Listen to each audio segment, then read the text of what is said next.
पहला क्वेश्चन क्या है? एक करेक्ट स्टेटमेंट ढूंढना है। Every whole number is a natural number. ऐसा बोल रहा है कि हर एक होल नंबर जो है वो नेचुरल नंबर है ही चाहिए। तो ऐसा ये सच बात है कि नहीं है? तो होल नंबर क्या रहते हैं? होल नंबर रहते हैं 0 1 2 3 4 5। क्या ये सारे के सारे नेचुरल नंबर है? नहीं। जीरो जो कि एक होल नंबर है वो नेचुरल नंबर नहीं है। तो ये ए वाला ऑप्शन इज गलत हो गया।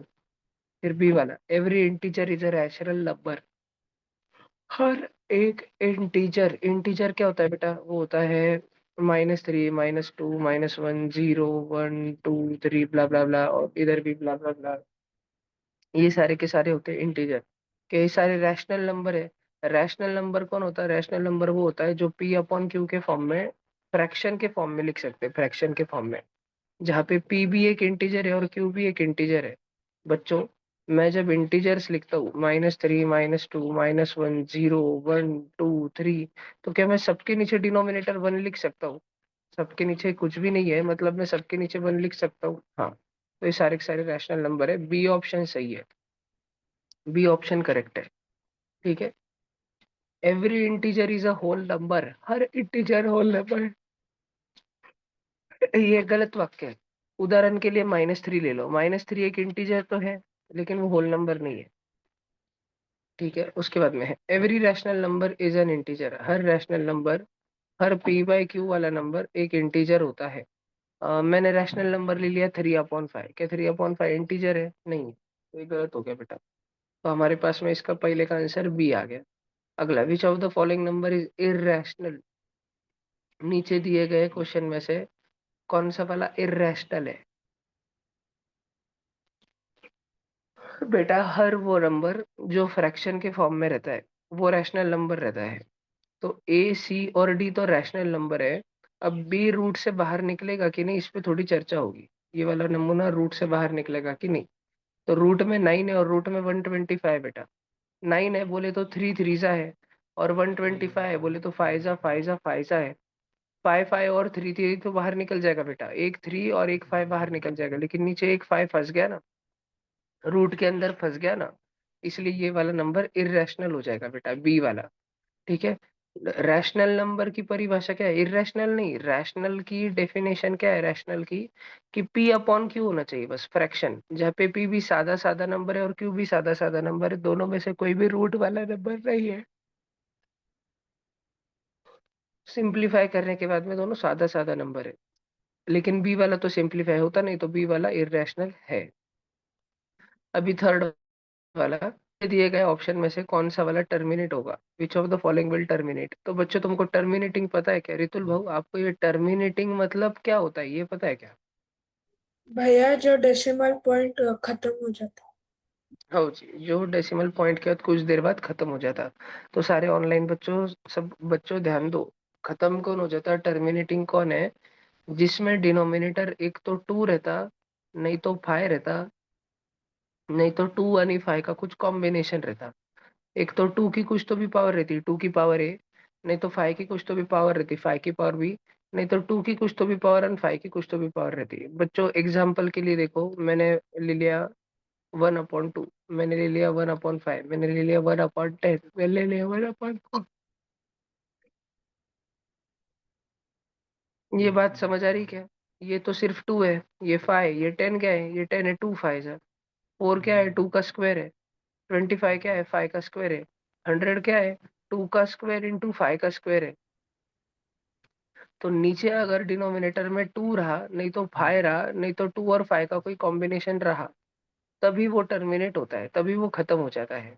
ठीक है। सिंपलेस्ट फॉर्म में, अगर फ्रैक्शन के सिंपलेस्ट फॉर्म में कट कूटने के बाद डिनोमिनेटर में सिर्फ ये चाहिए, दूसरा नहीं चाहिए।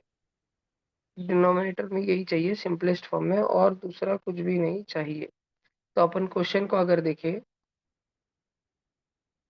अपने क्वेश्चन में पहले 11 है, वो रुकेगा क्या? नहीं। अगर तुम 3/11 को सॉल्व करते जाओ तो होते ही चले जाएगा बेटा वो। ये 3 लिखा, वो 11 लिखा। पहले सबसे पहले जीरो दिया और ऊपर 0 पॉइंट दिया मैंने। सब बच्चे ध्यान से देखना। फिर 11 2 जा 22 लिखा, 30 में से 22 निकाला, 8 बचा, फिर मैंने जीरो दिया। 11 7 जा 77 लिखा बेटा मैंने, फिर बचा 3 बचा। फिर मैंने जीरो दिया, एक जीरो दिया, पहले जीरो दिया तो पॉइंट दे दिया था ना। फिर मैंने 11 टू ज़ा 22 लिखा, फिर 8। तो बेटा ये 27 चलते ही रहेगा, ऊपर खत्म होगा कि कभी टर्मिनेट होगा कि कभी टर्मिनेट होने से नहीं वाला हो, खत्म ही नहीं होने वाला। लेकिन खत्म कौन होगा? सी वाला ऑप्शन, क्योंकि उसमें नीचे 16 है, 16 है। बी वाला भी नहीं होगा, बी वाला, क्योंकि बी भले ही 6 है। तुम बोलोगे भैया 6 तो 2 के टेबल में आता है, लेकिन 6 2 3 जा रहता है ना, 3 आ गया ना। मैंने क्या बोला? टर्मिनेट वो होता है, खत्म वो होता है जिसके नीचे 2 रहेगा, नहीं तो 5 रहेगा, नहीं तो 2 की कुछ पावर रहेंगी, नहीं तो 5 की कुछ पावर रहेंगी, नहीं तो 2 यानी 5 की मिल की कुछ तो भी पावर रहेगी। अभी सी वाला क्यों खत्म होगा? अरे सी वाले में 16 है, 16 है तो क्या होगा भैया? अरे 16 है मतलब 2 की पावर कितनी है?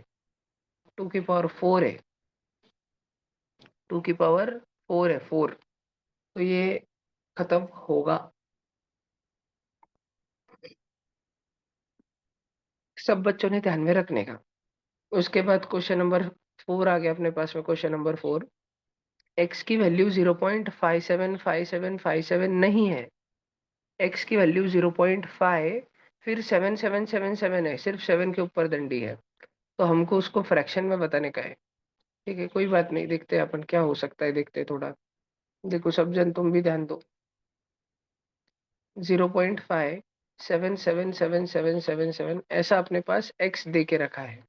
बच्चों, आई एम श्योर कि तुमने ऐसे क्वेश्चन शायद स्कूल में भी करे होंगे। तो मुझे थोड़ा सा रिकैप लेना है।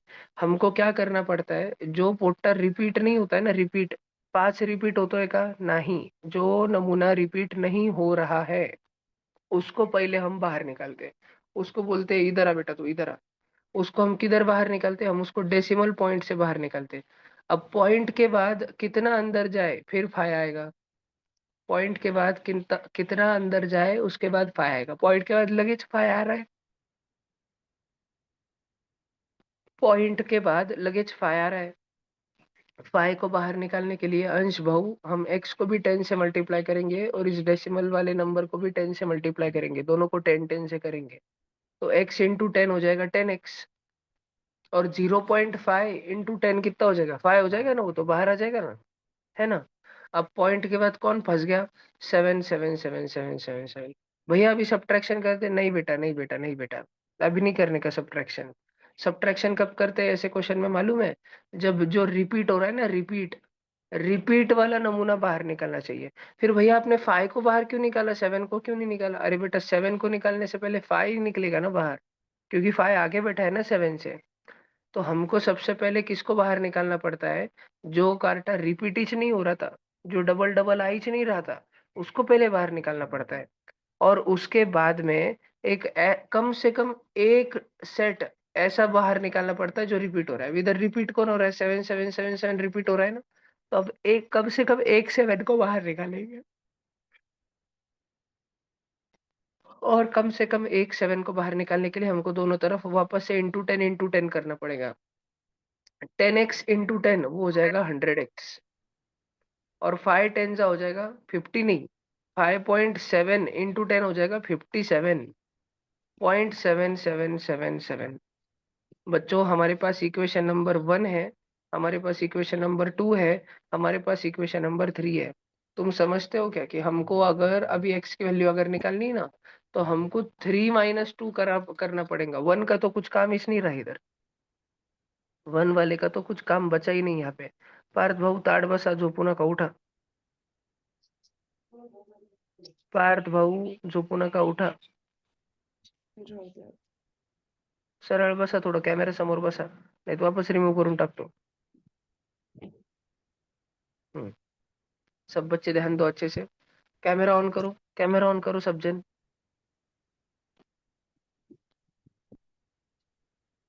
जल्दी जल्दी जल्दी। रियलमी भाऊ तुम 2 मिनट के लिए कैमरा ऑन करो, जो भी कोई हो तुम।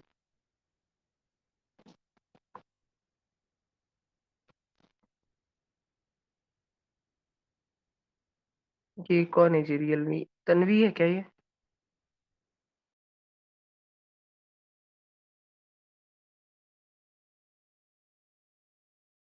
नहीं नहीं जी, सॉरी। आपका नाम क्या है? हाँ हाँ ठीक है, सर चलो नाम चलो, अदिति है। ओके जी। देखो 3 - 2 कर रहे हैं बेटा अपन, अभी थर्ड वाला माइनस सेकेंड वाला कर रहे हैं। थर्ड वाला है 100x इज इक्वल टू 57.7777, और सेकेंड वाला है 10x इज इक्वल टू 5.7777। इन दोनों को माइनस करेंगे ना, माइनस, तो अब देखो पॉइंट के नीचे तो मैं पॉइंट दे दो, 7 7 कट के 0 0 0 0, सब कट गया। और 57 - 5, 52 हो गया, 52।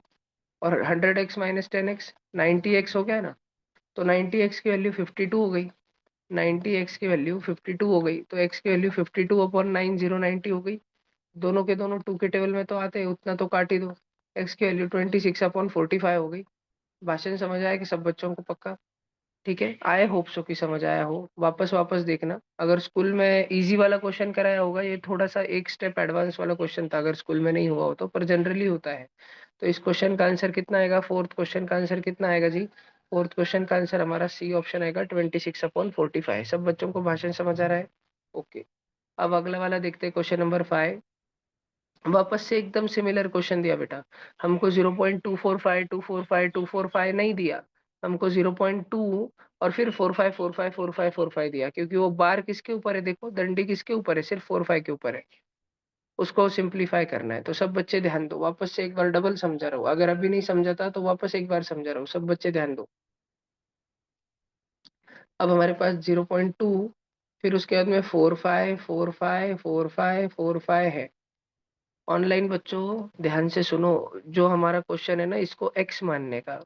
उसके बाद में जो कार्टा रिपीट नहीं हो रहा है, जो बच्चा रिपीट नहीं हो रहा है, उस बच्चे को पहले बाहर निकालना।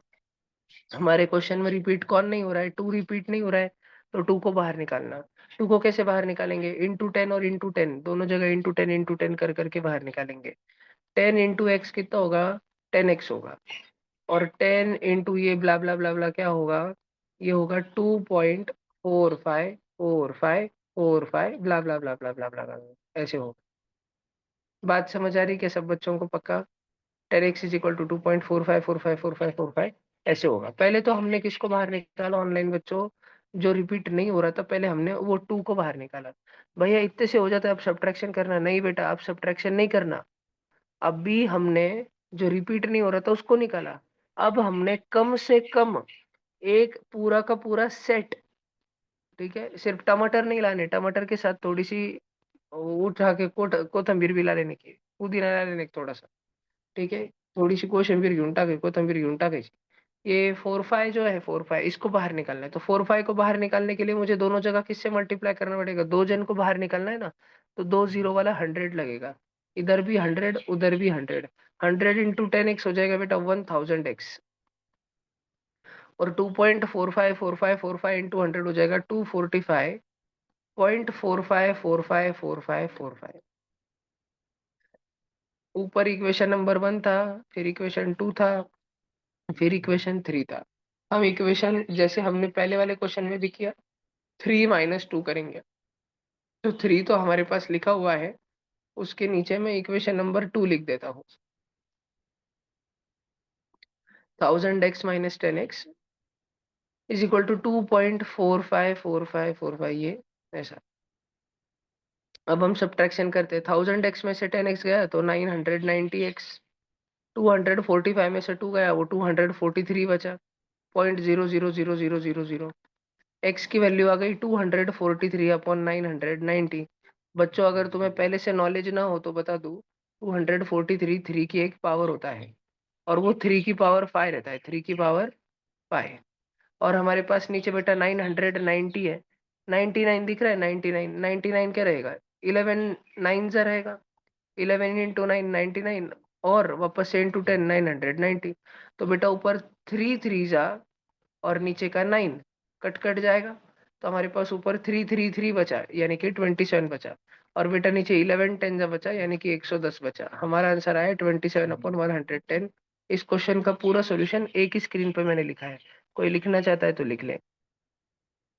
ये रिकॉर्ड पे तो है ही, रिकॉर्डिंग पे तो है ही। सब कैमरा ऑन कर कर बैठे, सारे बच्चे कैमरा ऑन करके बैठे। बैठना है तो कैमरा ऑन कर कर बैठे, वरना बाद में रिकॉर्डिंग से करे।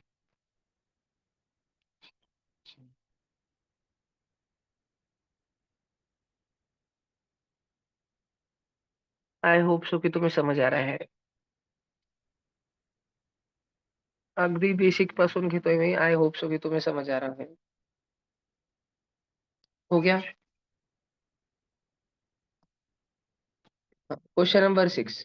Which of the following number is rational number? Online बच्चों में बहुत कंफ्यूजन होगा इस नंबर को लेके. बेटा मैंने अभी 5 मिनट पहले बोला, रैशनल नंबर कौन होता है? जो फ्रैक्शन में पी अपॉन क्यू में लिखे वाला है, और ऊपर वाला पी भी एक इंटीजर है, और नीचे वाला क्यू भी एक इंटीजर है. तो इसका आंसर बी होगा बेटा, 22/7. क्या क्वेश्चन नंबर 6 में किसी को डाउट है? होगा तो पूछो, नहीं तो मैं आगे बढ़ता हूँ. भैया पाई की वैल्यू भी 22/7 ही है। नहीं बेटा, पाई की वैल्यू 22/7 नहीं होती है. पाई की वैल्यू 22/7 के जवळपास रहती है, जवळपास. लेकिन एग्जैक्टली 22/7 नहीं रहती है. तो पाई एक इरेशनल नंबर है, लेकिन 22/7 एक रैशनल नंबर है. और क्लैरिटी चाहिए किसी को? अभी भी मन में शंका है? जो न्यू बच्चे हैं ना, नवीन बच्चे जो मेरे पास पहले से नहीं, उनको जरूर कंफ्यूज होगा. उनके मन में ऐसा प्रश्न आ रहा होगा, भैया 22/7 तो पाए, और पाए तो इरेशनल नंबर है, तो फिर 22/7 भैया रैशनल कैसे होगा? बोलो जी. भैया रैशनल नंबर नॉन टर्मिनेटिंग होता है, पर 22/7 नॉन टर्मिनेटिंग है ना? नहीं नहीं नहीं, ऐसे कुछ नहीं बेटा. रैशनल नंबर टर्मिनेटिंग या नॉन टर्मिनेटिंग दोनों रह सकता है. फ्रैक्शन रहना चाहिए. रैशनल नंबर कौन रहता है, उसकी डेफिनेशन है. रैशनल नंबर की डेफिनेशन ऐसी है कि रैशनल नंबर फ्रैक्शन के फॉर्म में, पी अपॉन क्यू के फॉर्म में रहना चाहिए, जहां पर. अब कोई बच्चा मुझे क्या बोल देगा, भैया पाई भी तो फ्रैक्शन के फॉर्म में है, पाई अपॉन 1. देखो भैया, पाई अपॉन 1. और तो रैशनल नंबर की पूरी डेफिनेशन क्या है? वो बोलता है कि रैशनल नंबर फ्रैक्शन के फॉर्म में रहना चाहिए, पी अपॉन क्यू के फॉर्म में, जहाँ पे पी और क्यू दोनों के दोनों इंटीजर है. इंटीजर का जेड रहता है symbol. P and Q both belong to Z. P and Q both are integer. ठीक है, इंटीजर याद है ना सबको? इंटीजर मतलब -3, -2, -1, 0, 1, 2, 3. ये 3 के आगे भी जा रहा है और -3 के पीछे भी जा रहा है, इसको बोलते हैं इंटीजर. तो क्या 22 इन इंटीजरों में आता है? क्या किधर आता है आगे चल के? 7 आता है इन इंटीजरों में, आता है. लेकिन क्या पाई अपॉन पाई को अगर मैं पाई अपॉन 1 लिख दूं, तो क्या इन इंटीजरों में पाई आता है? पाई नहीं आता है ना. ठीक है. क्या ये क्वेश्चन सच में क्लियर हुआ? तो आगे जाओ, कि और कुछ मन में शंका हो तो पूछ लो भाई. टेंशन नहीं लेने का. नहीं समझ आए तो पूछ लेने का. भैया वो उसको P/Q के फॉर्म में लिख सकते ना, पाई को और डी ऑप्शन को. पाई को कैसे लिख सकते जी, बताओ. 3.14 है ना भैया, तो लिख सकते ना उसको. पाई को क्या लिख सकते हैं? 3.14. नहीं ना हाँ देखो बेटा, पाई जो है, अगर पाई 3.14 होता, तो फिर पाई को अपन 314/100 लिख देते थे. लेकिन बेटा हमारी फूटी किस्मत ऐसी है कि पाई 3.14 नहीं रहता है. पाई की जो एक्चुअल वैल्यू है, पाई जो खुद है, वो 3.14 के जवळ जवळ रहता है, जवळ जवळ. समझ आ रहा है? 3.14 और 22/7 ये दोनों पाए नहीं होते. ये पाए का अप्रोक्सीमेशन रहते हैं. जैसे तू गया प्रोजॉन मॉल में, आणि तूने 98 रुपीज खर्च किए. तो मतलब तूने कितने रुपीज खर्च किए? जवळपास 100 रुपये खर्च किए. हम क्या बोलेंगे, 100 रुपये खर्च, 100 रुपये खर्चून आला. समजलं का? ठीक है. तो ये 98 और 100 इक्वल थोड़ी रहते हैं, लेकिन ये जवळ जवळ सेम सेम ही रहते हैं. ग्रेविटी की वैल्यू 9.8 रहती है फिजिक्स में, लेकिन वो जवळ जवळ हम 10 इंच मान लेते हैं. तो ये जवळ जवळ मानते हैं, लेकिन उस वो हमारे मानने से सेम थोड़ी हो जाती है. तो ऐसे ही पाई की जवळ जवळ वैल्यू 3.14 है, और पाई की जवळ जवळ नजदीक नजदीक की वैल्यू 22/7 है. लेकिन पाई की वैल्यू इन दोनों में से कोई भी नहीं, इज इक्वल टू नहीं है, इज इक्वल टू 3.14 नहीं है, इज इक्वल टू 22/7 नहीं है. वो हमको बोला जाता है, हमको ऐसे नहीं बोलते पाई इज इक्वल टू 22/7, हमको बोलते हैं टेक, ले लो. थोड़ी देर के लिए इस क्वेश्चन को सॉल्व करने के लिए पाई की वैल्यू 22/7 ले लो. Take pi is equal to 3.14, take बोलते हैं, टेक. इस क्वेश्चन में मान लो पाई की वैल्यू यही है, सॉल्व करो, ऐसा बोलते हैं हम. अभी भी डाउट है? और एक डी वाला ऑप्शन तुमने पूछा ना, तो डी वाला है ना बेटा, इरेशनल नंबर इसीलिए है. पहली बात तो मुझे बताओ, चलो वैजापुर से अक्षदा ताई, आप मेरे को बताओ, डी वाला ऑप्शन देखने के बाद आपको क्या लगता है, वो खत्म होगा कि नहीं खत्म होगा, रुकने वाला है कि रुकने नहीं वाला है, क्या लगता है? Non terminating. बरोबर जी, वो नॉन टर्मिनेटिंग है, उधर डॉट डॉट डॉट डॉट दिया छे, नॉन टर्मिनेटिंग। आणि अब सारे के सारे बच्चे थोड़ा ध्यान लगाओ इस पे, और मुझे बताओ कि क्या ये रिपीट हो रहा है exactly same to same, same to same? नहीं, पहले 1 4 आया, फिर 1 1 4 आया, फिर 1 1 1 4 आया, फिर 4 1 1 4 आएगा, फिर पंचल बार 1 और फिर 4 आएगा। तो ये रिपीट नहीं हो रहा है, पैटर्न है, पैटर्न सुंदर पैटर्न है, दिखने में बहुत सुंदर है पर झलावा है, रिपीट नहीं हो रहा। तो ये ना ही ये खत्म हो रहा है, ये टर्मिनेट भी नहीं हो रहा, और ना ही ये रिपीट हो रहा, ना ही ये रिपीट हो रहा। ये नॉन टर्मिनेटिंग नॉन रिपीटिंग है, इसको अपन बोलेंगे इररेशनल नंबर, रैशनल नहीं, इसको अपन बोलेंगे इररेशनल नंबर। ठीक है भैया, फिर रैशनल नंबर कौन होते हैं? मैं चलो ऑनलाइन बच्चों तुम सबको एक बार का पढ़ाई देता। इधर देखो भाई सब जन एकदम ध्यान से, रैशनल में 3 प्रकार के पोट्टे आते हैं, और इररेशनल में ये एक ही रहता है। इररेशनल में यही रहता है, नॉन टर्मिनेटिंग और नॉन रिपीटिंग। और रैशनल में कौन आता है? रैशनल में 3 प्रकार के आते हैं, तुम लोग गेस कर सकते होगे, एक तो टर्मिनेटिंग एंड रिपीटिंग, या तो नॉन टर्मिनेटिंग बट रिपीटिंग, या तो टर्मिनेटिंग बट नॉट रिपीटिंग। तो बच्चों देखो, तुमने ना टर्मिनेटिंग एंड रिपीटिंग ये वाला, और टर्मिनेटिंग एंड नॉन रिपीटिंग ये वाला, ये दोनों एग्जाम्पल तो तुम बच्चों 7th स्टैंडर्ड से जानते हो, जब तुमने फ्रैक्शन एंड डेसिमल नाम का चैप्टर पढ़ा था। जैसे मैं एग्जाम्पल बताऊँ, सब बच्चे इधर बोर्ड पे देखो, टर्मिनेटिंग एंड रिपीटिंग का एग्जाम्पल बताऊँ तो 0.35 35 और 35, बस डॉट डॉट डॉट डॉट नहीं है, बस इतना। तो ये क्या है? ये होता है 35 35 35 अपॉन 1 2 3 4 5 6 7। मैंने इसको फ्रैक्शन में लिख दिया, फ्रैक्शन में। बच्चों मैंने जो एग्जांपल लिया, क्या मैंने उसको पी अपॉन क्यू के फॉर्म में लिख लिया? फ्रैक्शन न्यूमरेटर अपॉन डिनोमिनेटर में लिख लिया, हाँ। तो ये एक रैशनल नंबर है। और भैया ये टर्मिनेटिंग और नॉन रिपीटिंग ये ले लो, 0.3456। ठीक है, नॉन रिपीटिंग चाहिए ना, टर्मिनेट तो होने वाला है, टर्मिनेट। टर्मिनेटर मूवी देखिए क्या, इंसान को खत्म करने के लिए रोबोट आते हैं, तो इधर टर्मिनेट हो रहा है, मतलब डेसिबल पॉइंटेज खत्म हो जा रहा है, खत्म, रुक गया, अनंत काल तक नहीं चलता रहा, इन्फिनिटी तक चलता नहीं रहा, 0.3456। इसको भी तो मैं 3456 अपॉन 1 और 4 बार 0 लिख सकता ना। तो ये भी रैशनल नंबर हो गया, इसको भी पी बाई क्यू में लिख दिया। फिर हम नाइन्थ में क्या पढ़ते हैं, 9th स्टैंडर्ड में, नाइन्थ में हम ये वाला पढ़ते हैं, नॉन टर्मिनेटिंग और रिपीटिंग, जो टर्मिनेट नहीं हो रहा, खत्म नहीं हो रहा, पर रिपीट हो रहा।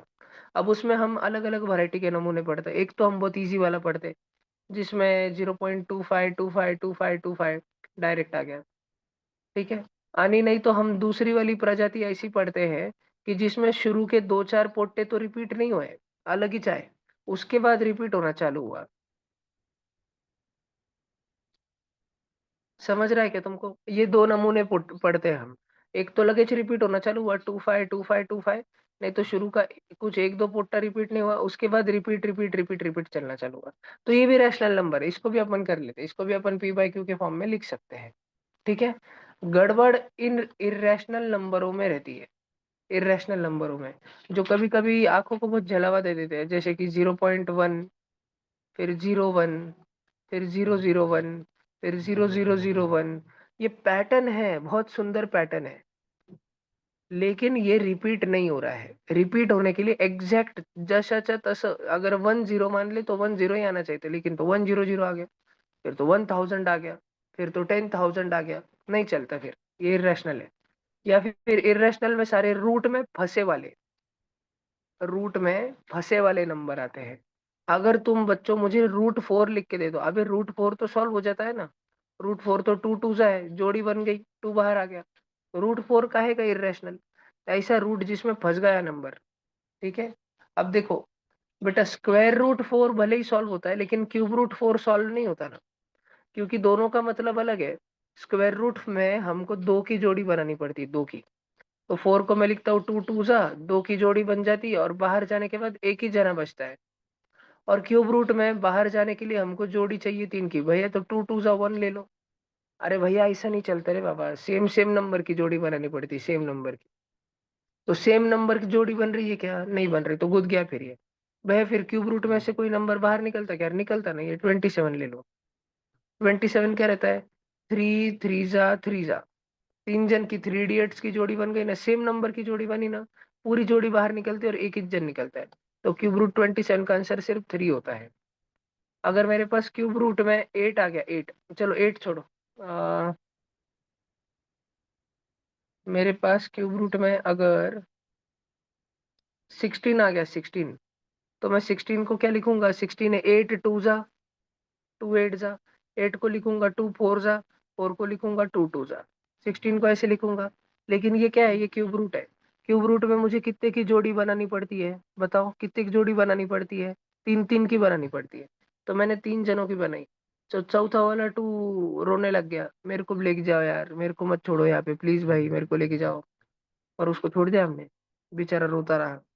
और ये सामने वाले 3 नमूने जो थे, ये थ्री इडियट्स, ठीक है, ये राजू, फरहान और रैंचो, ये तीनों बाहर निकल गए और चतुर फंस गया अंदर ही। चतुर किधर फंस गया? चतुर बाहर क्यों नहीं आ सका? क्योंकि वो क्यूब रूट में था। स्क्वायर रूट में भी रहता तो अकेला फंस ही जाता था, और क्यूब रूट में तो उसको और 2 जन चाहिए। वो एक तो है लेकिन और 2 जन चाहिए, 3 की जोड़ी चाहिए, और वो भी सेम सेम नंबर की जोड़ी चाहिए। फंस गया वो बेचारा उधर ही अंदर। समझ रहा क्या तुम सबको? पक्का समझ आ रहा क्या? और एक बताता मैं तुमको एग्जाम्पल, ठीक है, लास्ट एग्जाम्पल आज के लिए। हाँ म्हणजे ये इस पर्टिकुलर छोटे से टॉपिक के लिए, फिर हम अगले क्वेश्चन पे जाएंगे।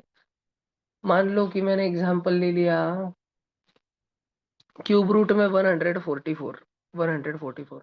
अब एज यू ऑल नो 144 12 का स्क्वायर है, 12 इंटू 12। मैं 12 को भी तोड़ के लिख देता हूँ, 4 3 जा और 4 3 जा। 4 को भी बेटा छोटा छोटा कर देता हूँ, 4 को भी छोटा छोटा कर देता हूँ। 4 को तोड़ दिया 2 2 जा इंटू 3, और वापस से 4 को कर दिया 2 2 जा इंटू 3। अब बेटा ये स्क्वायर रूट चल रहा है कि क्यूब रूट चल रहा है? ये चल रहा है भाई साहब क्यूब रूट। इससे बाहर निकलने के लिए 3 3 की जोड़ी चाहिए रहती है, रो भी सेम सेम नंबर की जोड़ी चाहिए रहती है। तो 2 ने खुद के 3 जन ढूंढ लिए, ठीक है, संगीत खुर्चा में इन्होंने फिक्सिंग कर ली मैच। ये 3 जनों ने ठहरा लिया कि अपन तीनों जन एक दूसरे के लिए खुर्चा पकड़ के रख लेंगे आजू बाजू।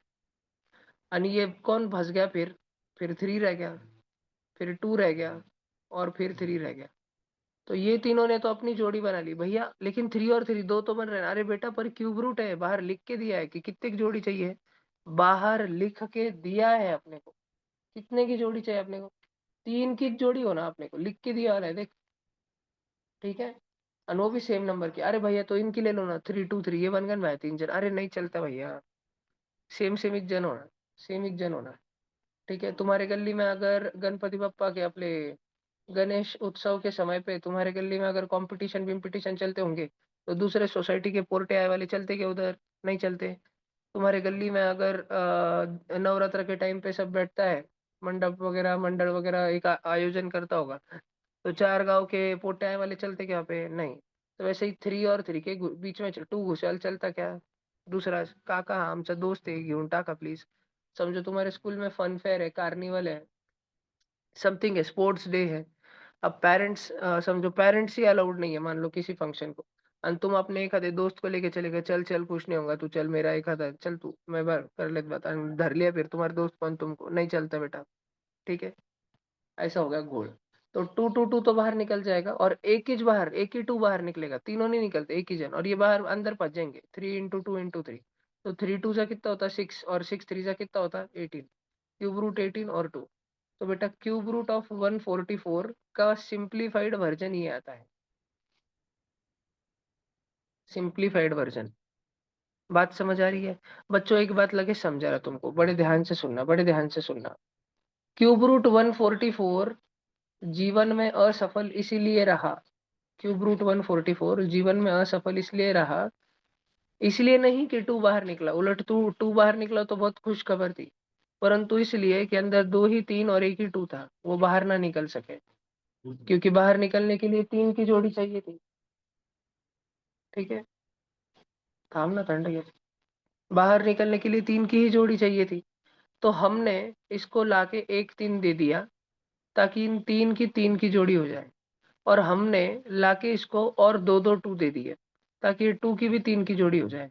हमने बाहर से इसको क्या लाके दिया, हमने इसको एक 3 लाके दिया और दो दो 2 लाके दिया, और बेटा क्यूब रूट में लाके दिया। क्यूब रूट में हमने क्यूब रूट में ये जो काटा है ना 2 इंटू क्यूब रूट 18, इसको हमने मल्टीप्लाई क्यूब रूट 3 टू जा 6 और 6 टू जा 12, क्यूब रूट 12 से मल्टीप्लाई किया हमने इसको क्यूब रूट 12। और क्यों मल्टीप्लाई कर रहे हैं हम इसको, ताकि सब कुछ बाहर निकल जाए। पहले से एक 2 बाहर निकला है तो 3 भी बाहर निकल जाए और दूसरा वाला 2 भी बाहर निकल जाए, यानी 2 3 जा 6 और 6 2 जा 12 बन जाए। हम इसको मदद कर रहे हैं ना बाहर निकलने में, तो हम इसको मदद जब करते हैं, हम इसको जिससे मल्टीप्लाई करते हैं बाहर निकालने के लिए, उस नंबर को बोलते हैं रैशनलाइजिंग फैक्टर, RF। सब बच्चों ने ध्यान रखना, RF रैशनलाइजिंग फैक्टर उसको बोलते हैं, जो किसी इरेशनल नंबर को मल्टीप्लाई करने पर उसको भी रैशनल बना दे। ठीक है, उसको बोलते हैं रैशनलाइजिंग फैक्टर। सब बच्चे ध्यान देना। और एक क्वेश्चन बताता हूँ बच्चों तुमको, और एक छोटा सा क्वेश्चन। मेरे पास स्क्वायर रूट 125 था। स्क्वायर रूट 125 5 होगा। अब 5 आइजा तो बाहर निकल जाएगी, दो की जोड़ी। भैया इधर तो कुछ नहीं लिखा रहे, हाउ ना भाऊ, जिधर कुछ नहीं लिखा भाऊ वही तो स्क्वायर रूट रहता है मेरे भाऊ। ठीक है, तो दो की जोड़ी, तो दो जन तो निकल गए, एक पोट्टा फंस गया ना।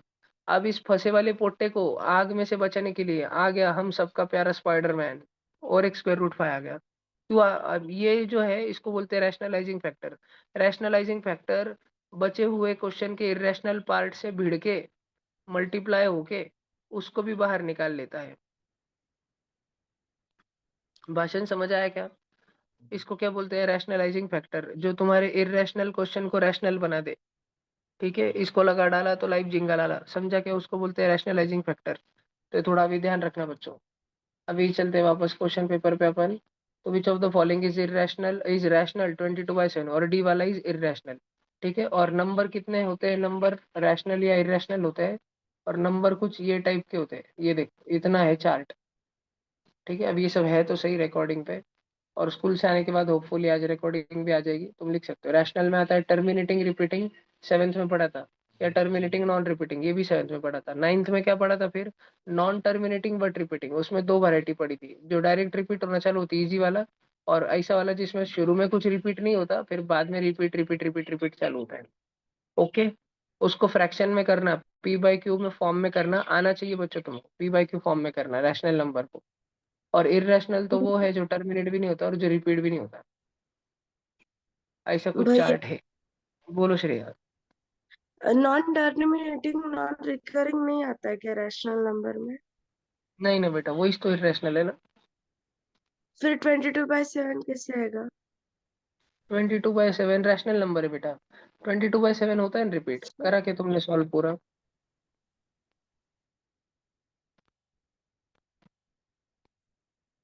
श्रेया तुम 22/7 को करके देखना, और थोड़ा ज्यादा ही करके देखना, फिर तुम्हें समझ आएगा कि वो 3.142857, 142857, 142857, छः छः जन रिपीट हो रहे हैं, छः छः जन।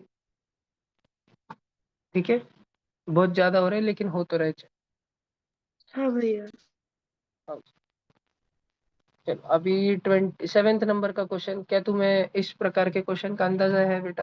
शायद बहुत सारे न्यू बच्चों को नहीं होगा, तो सबने ध्यान रखने का। ये ऐसा क्वेश्चन जब आ रहा है और आंखों के सामने दिख रहा है कि क्वेश्चन का डिनोमिनेटर गंदा गंदा था और इधर आंसर का डिनोमिनेटर 1 है सादा सुदा, तो इधर गंदा गंदा इरेशनल डिनोमिनेटर था और इरेशनल डिनोमिनेटर से रैशनल डिनोमिनेटर बन गया, मतलब क्या हुआ होगा, रैशनलाइजेशन हुआ होगा। तो हमको भी क्या करना पड़ेगा, रैशनलाइजेशन करना पड़ेगा। तो करते हैं अपन रैशनलाइजेशन। किधर करें अभी अपन, चलो इधर ही करते हैं। हमारे पास है √3+1/2 - बच्चों क्योंकि हमारे पास में है 2 - √3, तो ज्यादा दिमाग लगाने का काम नहीं, हम मल्टीप्लाई करेंगे 2 + √3 और 2 + √3 से। अब ये हम भैया 2 - √3 को 2 + √3 से ही क्यों करते हैं, हमारे स्कूल के टीचर ने समझाया नहीं, सिर्फ बता दिया ऐसे करने का, तो हम करने लग गए। तो ये मैंने एक बार समझाया था, आगे किसी भविष्य की क्लास में अगर वापस चांस मिल गया तो समझा दूंगा, नहीं तो जनरली मैं ये 8th में पढ़ाता हूँ, तो प्लीज तुम 8th का क्लास किया करो। और तुमको 8th नहीं करना, बहुत बोर लगता है, लेकिन अगर तुम थोड़ा स्पीड में सीखना चाहते हो 8th और 9th और 10th, तो 8th का फाउंडेशन बैच कर सकते हो अटेंड 9-10 के बच्चों। अब देखो 2 - √3 और 2 + √3, वो होगा a² - b², 2 का स्क्वायर - √3 का स्क्वायर, और ऊपर √3 + 1 × 2 + √3 होने वाला है जी। √3 × 2, 2 √3, √3 × √3, 3। फिर उसके बाद में बच्चों 1 × 2, 2, 1 × √3, 1 √3। भाषण समझ आ रहा है क्या बच्चों? देखो, अब बच्चों 2 लड्डू +1 लड्डू, 2 √3 + 1 √3, 2 लड्डू +1 लड्डू, 3 लड्डू ना, 2 √3 + 1 √3, 3 √3, और प्लस 3 + 2 कितना हो रहा है बच्चों? 3 + 2 5। सारे बच्चों ध्यान दो, 2 का स्क्वायर - √3 का स्क्वायर, 2 का स्क्वायर 4, 2 का स्क्वायर 4, और √3 का स्क्वायर 3, √3 3, 4 - 3 कितना हो जाएगा? 1। तो नीचे 1 बचेगा तो कुछ बचेगा ही नहीं। तो क्या बचेगा अपने पास? अपने पास √3 + 5 बचेगा। थोड़ा उसको उल्टा करके लिख देता हूँ, तो 3 √3 + 5 को लिख देता हूँ 5 + 3 √3। तो क्या लगता है, एक्स की वैल्यू क्या आ रही है? 5, और y की वैल्यू क्या आ रही है? 3। इजी क्वेश्चन था, आ जाना चाहिए था। लेकिन अगर तुमने पहले देखा ही नहीं तो ठीक है, तुम्हारी कोई उसमें गलती नहीं, अभी आ जाना चाहिए। अगर लिख के लेना चाहते हो तो लिख लो। तो हमको पूछा था x और y का वैल्यू क्या है, x की वैल्यू 3 है, y की वैल्यू 5, ए ऑप्शन 3,5, ना कि बी ऑप्शन 5,3। अगर लिख के लेना चाहते हो तो लिख लो। और भैया आपको कैसे समझा रैशनलाइजेशन इज करने का? हमको क्वेश्चन देके क्या समझेगा? अरे बेटा, क्वेश्चन में 2 - √3 दिया है, एक इरेशनल डिनोमिनेटर दिया है, और बाजू में x + y/√3 दिया है, जिसका डिनोमिनेटर कुछ नहीं दिया, म्हणजे 1 दिया है, मतलब रैशनल डिनोमिनेटर दिया है। इरेशनल से रैशनल जाना, उसको करने के लिए ही तो रैशनलाइजेशन करना पड़ता है। भैया बोलो जी। आपने आंसर की में बी दिया। ओके जी, मैं उसको करेक्ट करता, पक्का ना? बी दिया है, हाँ भैया। क्या हो गया?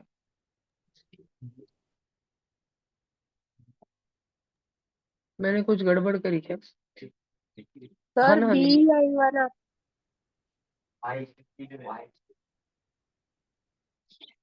क्वेश्चन में x, y पूछा है ना अपने को, तो मैंने कुछ घोल कर रखे मैं, सर रेड तो कलर में। x5 है ना। x5 है ना, और y3 है ना। अरे अच्छा अच्छा अच्छा, मैंने एक एक करके रखा। x5 है और y3 है, बीच है रे भाऊ, बीच है रे भाऊ।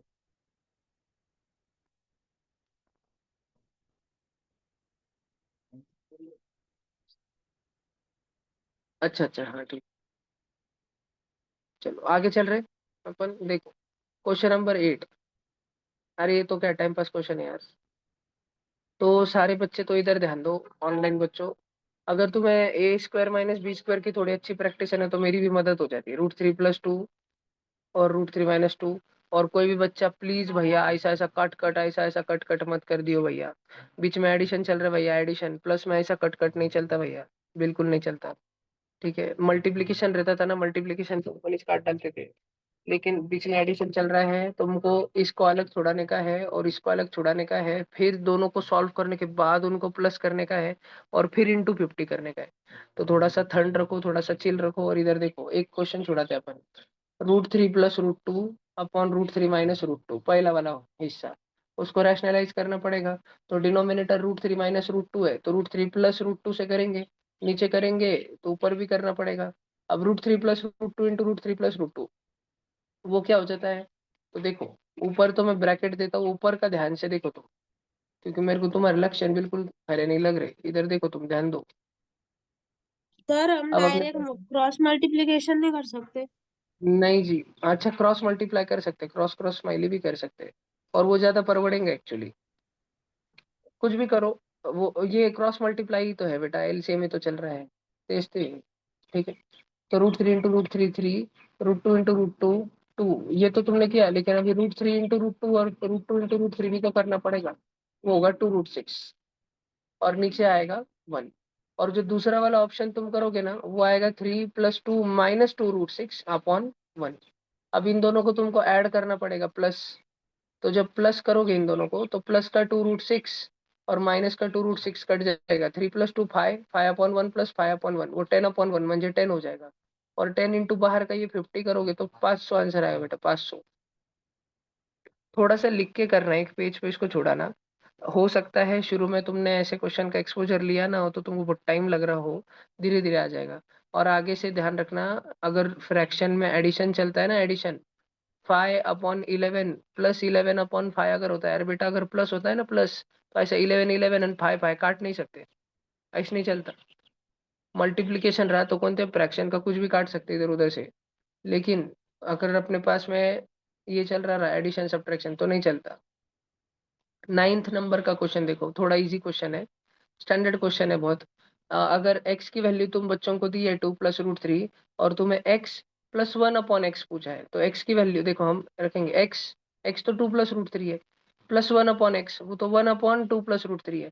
तो जो 1 में फट से उसको रैशनलाइज करना शुरू करेंगे ना, तो 1/2 + √3 को मल्टीप्लाई करेंगे 2 - √3 और 2 - √3 से। सब बच्चे ध्यान देते रहो, ठीक है। और ये चल रहा है प्लस, काट नहीं देने का, ये यहाँ पे है प्लस, काट नहीं देने का, पहले इसको रैशनलाइज करो। इधर मल्टीप्लाई है, मल्टीप्लाई, ठीक है।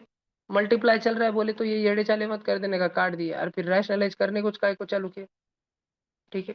ऐसे नहीं करने का, 2 - √3 और 1, वो हो गया 2 - √3।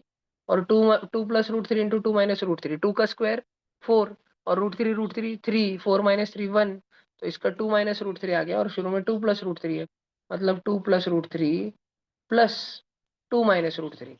√3 - √3 कट गया, लड्डू माइनस लड्डू कट गया, x - x कट गया, और 2 + 2 4 बचा, बी ऑप्शन। ऐसा कुछ है ये। तुम नजर मारना चाहते हो तो थोड़ा रुकता हूँ मैं 1 मिनट, तुम देखो इस पे नजर मारो। मैं जब 9th में था मुझे भी अजीब ही लगता था, इतने साल कर लिया है तो अभी टाइम पास लगता है। तुम भी जब 9th में हो, आज से 6 महीने बाद या होमी बाबा रहेगा तो थोड़ा अपन ज्यादा साइंस ओरिएंटेड रहेंगे साल भर, लेकिन धीरे धीरे तुमको भी बहुत टाइम पास लगना चालू होगा। और 10वीं के बच्चों के अगर थोड़ा स्पीड, 10वीं के बच्चों की अगर स्पीड कम होगी तो स्पीड बहुत सुपर फास्ट रहनी चाहिए, क्योंकि ये मैक्सिमम पेपर जो है ओरली ही हो जाता है। कितने क्वेश्चन थे मैथ के? 50 होंगे करीब, 41, 41 थे। 41 में से 35 क्वेश्चन तो बेटा ओरली हो जाते, ओरली बिना पेन उठाए, एक ठिपका भी चला इंक का। वो लेवल लानी चाहिए, 10वीं के बच्चों को उस लेवल पे आना चाहिए।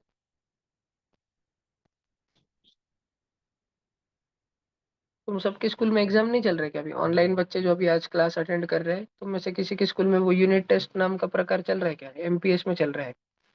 और सार्थक भाव तुम्हारा नहीं चल रहा चाटे में? भैया एग्जाम हो गई। कौन सा पेपर मतलब पिछले हफ्ते में ही हुई क्या? आज हाँ भैया। एसएसटी का पेपर है क्या सार्थक? क्वेश्चन पेपर घर पे? हाँ मुझे फोटो भेजते हो 5 मिनट में? चलता है।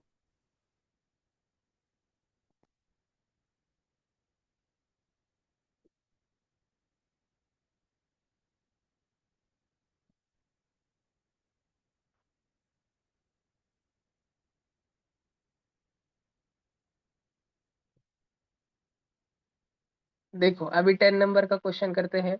अगर तुमको 10 नंबर का क्वेश्चन हार्ड लगा होगा तो तुम येड़ू पेड़ू हो, क्योंकि इसमें दिया है सब्ट्रैक्शन और इसमें दिया है मल्टीप्लिकेशन। तुम मुझे बताओ ज्यादा भाव किसको देते हैं हम, सब्ट्रैक्शन को कि मल्टीप्लिकेशन को? बॉड मास में हम मल्टीप्लिकेशन को ज्यादा इज्जत देते हैं कि सब्ट्रैक्शन को? तुम मुझे बताओ ऑनलाइन बच्चों, किसको देते हैं? एक हाथ तो बताओ। मल्टीप्लिकेशन। मल्टीप्लिकेशन को। अभी सब बच्चे एक प्रॉपर्टी समझते हैं क्या?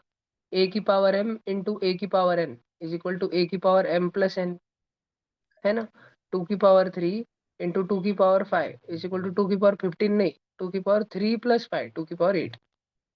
ये समझते हैं? अब इस क्वेश्चन को थोड़ा रीराइट होते देखना, इस क्वेश्चन को अलग रूप से लिखूंगा।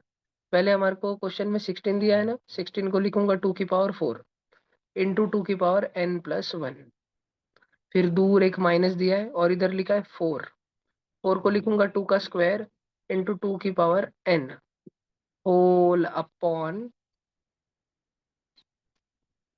वही चीज वापस 2 की पावर 4 इंटू 2 की पावर n+2 माइनस सिर्फ 2 दिया है 2, सिर्फ 2 मतलब 2 की पावर 1 इंटू 2 की पावर n+2। अब वो ऊपर वाला नीचे वाला सभी ऐड वैड करना पड़ेगा, बरोबर ना?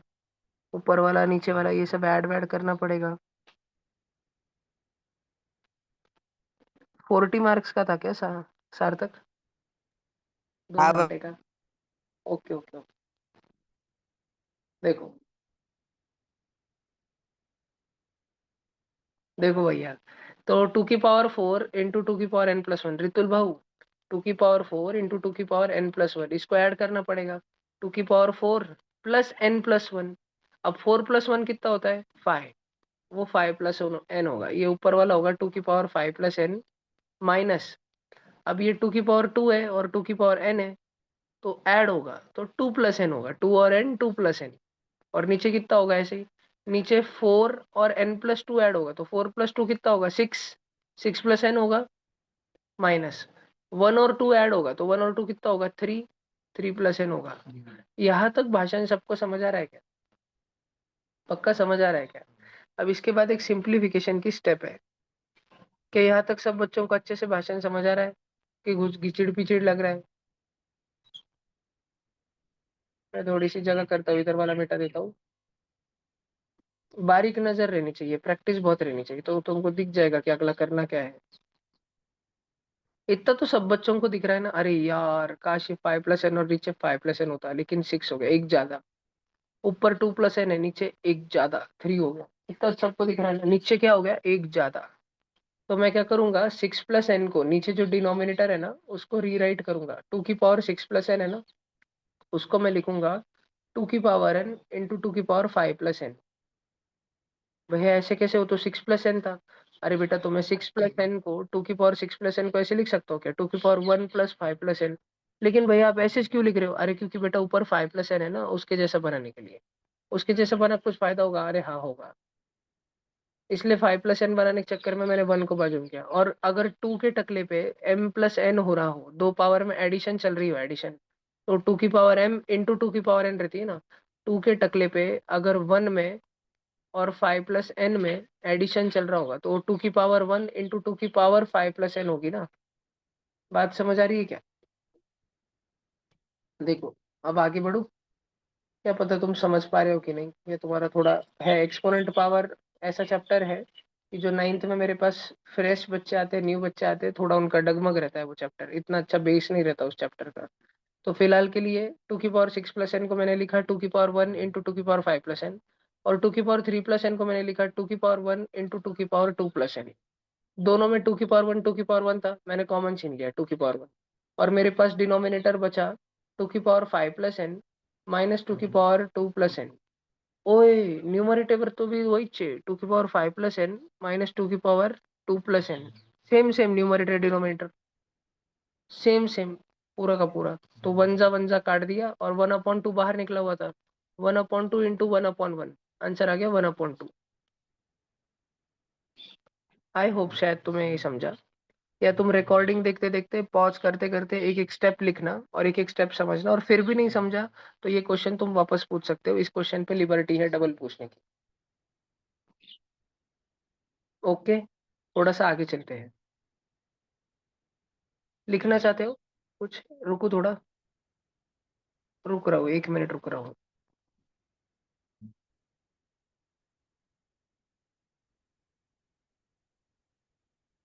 मैं इसलिए तुमको कैमरा ऑन करके बैठने को बोलता हूँ, क्योंकि मैं एक दो जन को देखते रहता हूँ लिखते रहते, तो मैं रुक जाता हूँ फिर थोड़ा।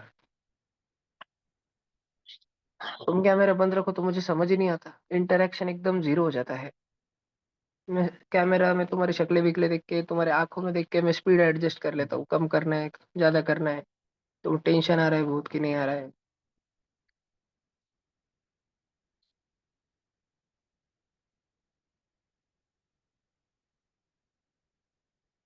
सार्थक जी, इतना एक ही फोटो है क्या बस?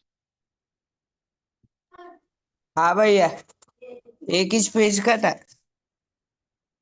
ओके जी।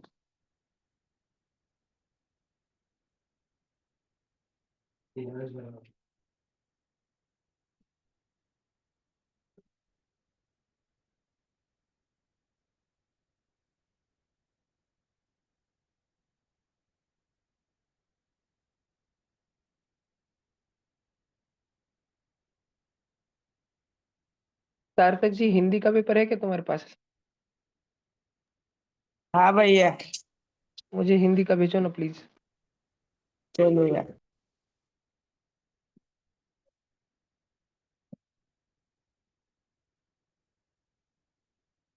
हिंदी का भी सारे तुम्हारे एक पेज के रहे थे, छोटे छोटे पेपर?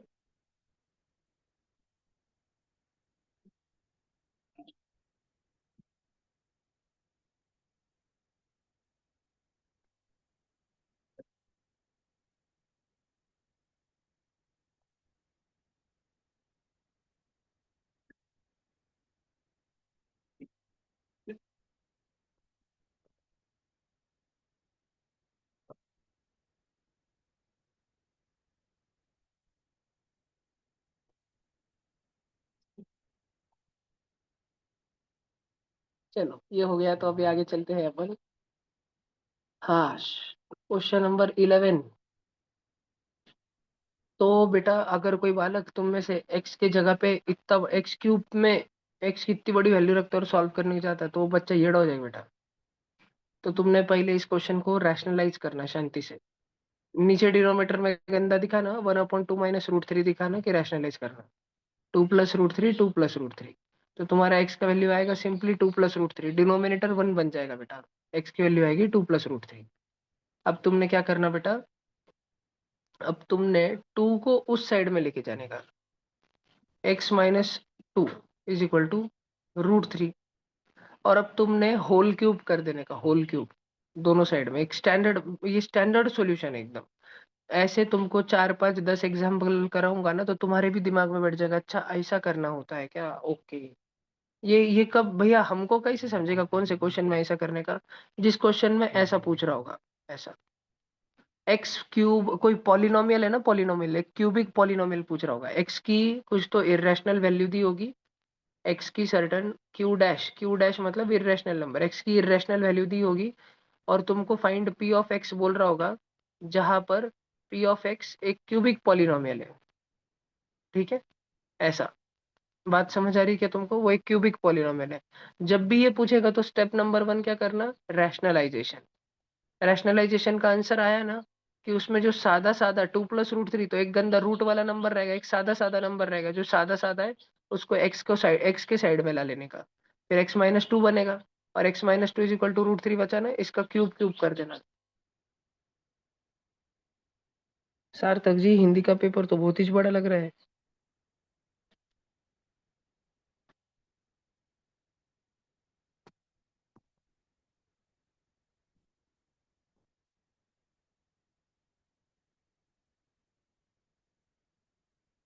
भेज दिया बिल्कुल प्रैक्टिस पे।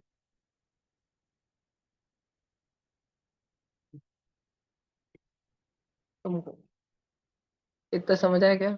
x - 2 का क्यूब = √3 का क्यूब। अब इसका होल क्यूब करते आना चाहिए। इसका सॉल्यूशन में बेहतर है कि वो उस पे ही छोड़ाओ पूरा का पूरा। इधर इधर कर लेता हूँ, चलो तुम थोड़ा भावना पोसली पाहिजे। a - b का होल क्यूब हो रहा है a³ - b³ -3 × a × b × a - b। अब ये कंडीशन अप्लाइड की तुमको आइडेंटिटी आती है, जो कि मैं तुम्हारे शक्ल पे देख के समझ पा रहा हूँ कि मैक्सिमम बच्चों को नहीं आती है। ठीक है, एकदम बोर हो गए बच्चे कि भाई ये क्या चल रहा है, हमको सब डोके के ऊपर जा रहा है। टेंशन नॉट बेटा।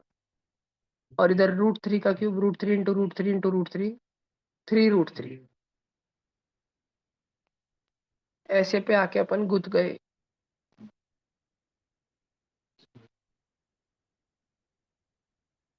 अपने को अभी क्या घोटाला करना पड़ेगा।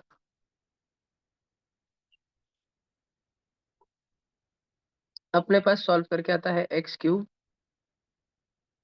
माइनस का 6x² और -6x - 2 प्लस का 12x - 8। और हमको उससे ये बनाना है। तो -6x² का अगर -2x² बनाना है तो +4x² करना पड़ेगा। +12x का -7x बनाना है, -19x करना पड़ेगा। और -8 का +5 करना है तो +13 करना पड़ेगा। ऐसा भला मोटा घोल। तो ये क्वेश्चन इससे तो नहीं होगा सॉल्व।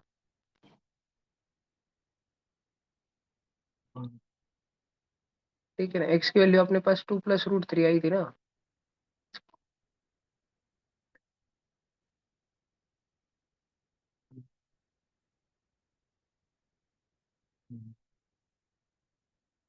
मैं क्या करता हूँ, मैं हाँ, एक आइडेंटिटी नहीं बन सकती थी, बट बनेगी क्या? मेरे दिमाग में थोड़ा दूसरा नहीं, गाउटी तरीका तो यही है कि एक्स की वैल्यू रख दो, तो एक्स का क्यूब हो रहा, तो एक्स की वैल्यू 2 + √3 रैशनलाइज करने के बाद आई थी, तो 2 + √3 का क्यूब करो, -2 टाइम्स एक्स का स्क्वायर करो 2 + √3 का स्क्वायर, -7 टाइम्स एक्स करो 2 + √3 और +5। तो मैं गाउठी तरीके से ही फास्ट में सॉल्व कर रहा। a + b का होल क्यूब है a³ + b³ +3 × a² × b, 3 × 2 का स्क्वायर, 2 का स्क्वायर क्या 4, 3 4 12, 12 √3 +3 × b², 3 × 3 × 2, 18। ये फर्स्ट ब्रैकेट का आंसर आएगा बेटा। अब सेकंड ब्रैकेट का आंसर लिख रहा हूँ, 2 + √3 का स्क्वायर होगा, एक तो बाहर -2 लगेगा, 2 + √3 का स्क्वायर करो a² + 2ab + b²। बच्चों अगर तुम्हें ये हार्ड जा रहा है तो टेंशन मत लो, मैं तुमको ये समझा दूंगा, पहले मैं मेरे स्कूटा नहीं कर रहा। अब ये -2 के साथ खोलो उसको, -8 -8 √3 -6। अब अगला वाला खोलो, वो हो जाएगा, ग्रीन कलर में करते उसको, ग्रीन कलर में, -14 -7 √3 और लास्ट में है +5। तो बेटा अपने पास 3 √3 और 12 √3, 15 √3 हुआ था। 15 में से -8 √3 क्या 7 √3, 7 √3 में से -7 √3 कट गया बेटा। अब हमारे पास बचा तो क्या बचा, तो हमारे पास 8 बचा, 18 बचा, 8 और 18 26, 26 में से 8 गया, वापस 18 बचा, 18 में से 6 चले गया, 12 बचा, 12 में 5 डाल दिया, 17 बचा, 17 में से -14 कर दिया, 3 बचा, डी आंसर है। ये सबसे गाउठी निंजा टेक्निक है डायरेक्ट सॉल्व करने की, कुछ ज्यादा दिमाग नहीं लगाने की। तो ये रिकॉर्ड पे तो है कि क्या किया गया है, लेकिन इसको करने के लिए ना बेटा तुम्हें कुछ आइडेंटिटीज पता होनी चाहिए। मैं आइडेंटिटीज लिख के देता हूँ तुमको, फिर अपन प्रैक्टिस भले ही बाद में करते बैठेंगे। a + b का होल स्क्वायर जो रहता है a² + 2ab + b², a - b का होल स्क्वायर जो रहता है a² - 2ab + b²। ये तो मैक्सिमम बच्चों को आती है। फिर तुम्हें नवीन क्या आना चाहिए, तुम्हें आना चाहिए a + b का होल क्यूब जो है a³ + b³ + 3a² b + 3ab²। और बच्चों तुमको और एक चीज आनी चाहिए, a - b का क्यूब जो है a³ - 3a² b + 3ab² - b³। ये 1 2 3 4 4 identities you should know, only then you will be able to solve this question. These 4 identities you must know. तो तुमको ये 4 आइडेंटिटी लिखनी है तो लिख लो। आज का क्लास अपन इधर रुकाते हैं, कल इसी क्वेश्चन को वापस समझाने के साथ में शुरू करूंगा एकदम डिटेल में, और ये आइडेंटिटीज भी पढ़ा दूंगा। Bye bye.